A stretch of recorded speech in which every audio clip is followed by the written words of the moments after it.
জ্বলবেন, আমি সইব কেমন?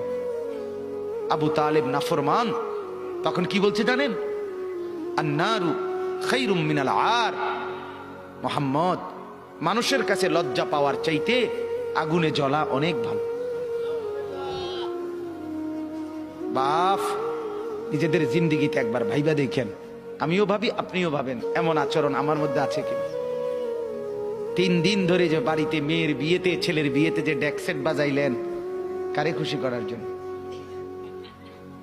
হ্যাঁ, 1 লক্ষ টাকার গেট, এরপরে গায়ে হলুদের এই নগ্ন অনুষ্ঠান কার জন্য করলেন? বেড়া বেড়ি সব, যুবক যুবতী সব একই মাইক্রো প্রাইভেট কারের ভিতরে জাতাজাতি করে বহাইয়া একখান থেকে একখানে নিলেন, কার জন্য? পুরা প্যান্ডেলের ভিতরে একসাথে বেড়া বেড়ি একত্রে খায়, নাচে, গায়, ফুর্তি করে, কার জন্য? শুধু সমাজ, সোসাইটি, পরিবেশ, সোসাইটি মেনটেন করছেন, সমাজ মেনটেন করছেন। ছেলেরা চাইছে, মেয়েরা চাইছে, বাচ্চারা চাইছে, এতে হেতে চাইছে, তো মালিক তিনি কি চাইছিল? ওনার কথা মনে হয় নাই? রাসূল সাল্লাল্লাহু আলাইহি সাল্লাম, তার কথা মনে হয় নাই?